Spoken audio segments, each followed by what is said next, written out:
Assalamualaikum warahmatullahi wabarakatuh. Selamat pagi Ibu Fajar dan teman-teman semua. Perkenalkan, nama saya Tri Handayani, saya dari FG4 Keperawatan Anak 1 kelas C. Hari ini saya akan mempresentasikan hasil LTM saya mengenai abusive head trauma atau biasa kita kenal dengan shaken baby syndrome.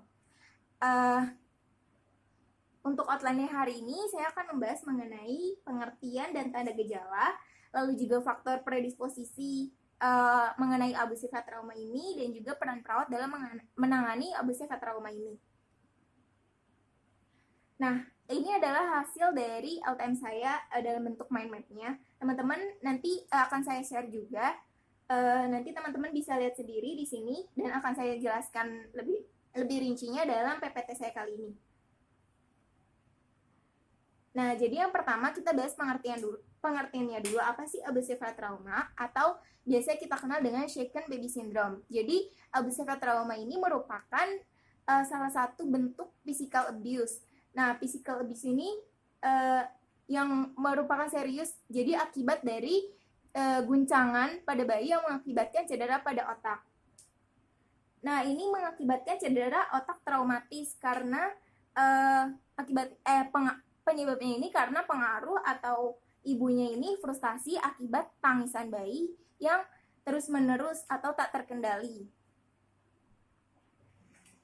Nah, faktanya sendiri di Amerika Serikat setiap tahunnya ini diperkirakan ada mencapai 1.200 sampai 1.400 anak terguncang dan sebesar 25% sampai 30% meninggal sebagai akibat dari cedera otak ini akibat dari guncangan pada bayi tersebut atau shaken baby syndrome tadi.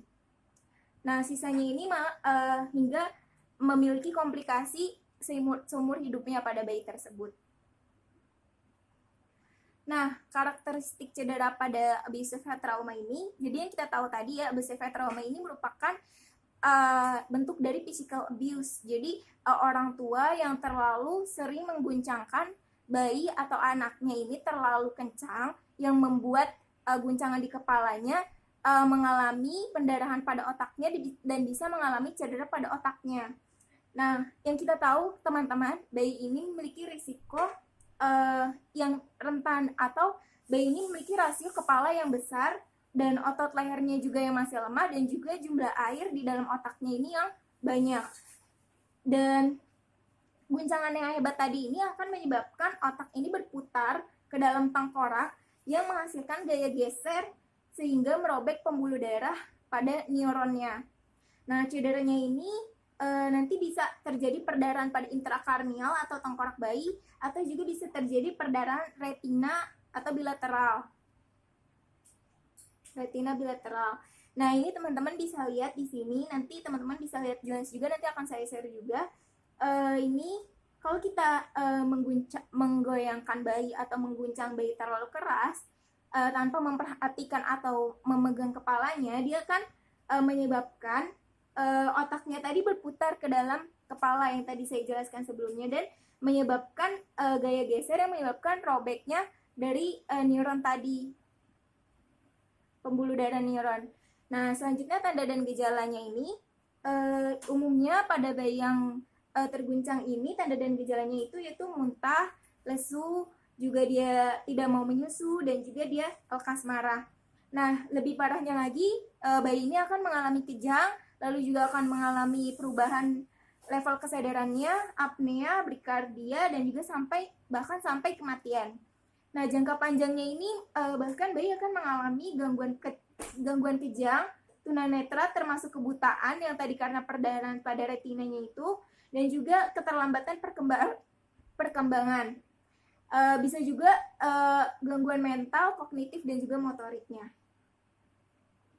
Lalu kita membahas faktor predisposisi dari physical abuse tadi. Jadi abusive head trauma ini kan merupakan salah satu bentuk serius dari physical abuse tadi. Nah, kita bahas faktor predisposisinya. Jadi faktor predisposisinya ini terbagi menjadi 3, yaitu karakteristik orang tuanya, karakteristik anaknya, dan juga karakteristik lingkungannya. Seperti yang kita tahu, bayi dan anak kecil ini membutuhkan perhatian konstan agar terpenuhi semua kebutuhannya. Dan hal ini dapat menyebabkan kelelahan pada orang tuanya tersebut jika bayinya itu tersebut misalnya terus-menerus menangis dan juga tidak terkendali. Nah, orang tuanya ini akan frustasi dan melampiaskan kegelisahan mereka pada anaknya tersebut. Nah, jadi kita lihat di sini karakteristik orang tuanya biasanya orang tuanya ini kasar atau dia ini kurang pengetahuan atau dia mempunyai sejarah kekerasan dalam rumah tangga atau mempunyai sejarah tersebut. Dan juga selanjutnya ada orang tua yang lebih muda. Nah, orang tua yang lebih muda ini dia belum mampu untuk mengasuh keterampilan dalam mengasuh anaknya tersebut. Dan juga orang tua tunggal ini seperti misalnya istri yang ditinggal oleh suaminya, jadi dia sendiri mengasuh anaknya dan dia ini berisiko tinggi untuk melakukan hal tersebut. Lalu karakteristik anaknya ini biasanya anak ini anak yang dari lahir sampai usia 1 tahun, yang rentan sekali kalau kepalanya ini badannya ini diguncangkan, maka kepalanya itu akan cedera otak. Ini akan mengalami risiko yang tertinggi. Dan juga anak yang hiperaktif, menurut buku yang saya baca itu dan juga anak cacat fisik atau bayi prematur.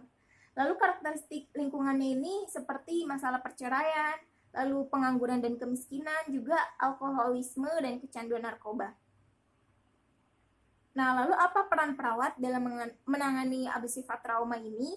Yang pertama, kita harus memberikan edukasi kepada orang tua atau pengasuh atau ibu dalam merawat bayi atau memberikan edukasi dalam keterampilan mengasuh bayi. Nah, jadi kita tekankan kepada orang tua ini bahwa mengguncang bayi ini terlalu keras akan bahaya kepada bayinya tadi. Yang seperti saya jelaskan, yaitu dia akan menyebabkan gemeteran dan dapat menyebabkan AHT tadi. Nah, jadi kita berikan informasi kepada orang tua tentang AHT atau shaken baby syndrome tadi. Nah, lalu kita ajarkan juga cara menenangkan bayi, bagaimana menenangkan bayi yang terus-menerus menangis tanpa harus menggoyangkannya terlalu kuat atau mengguncang tadi itu. Lalu mengajarkan juga teknik untuk mengatasi tangisan bayi tersebut dan juga mekanisme coping dalam merawat anak yang sulit dihibur ketika menangis. Jadi kita edukasi keluarganya, orang tuanya, pengasuh atau ibunya yang sering bersama anak bayi tersebut.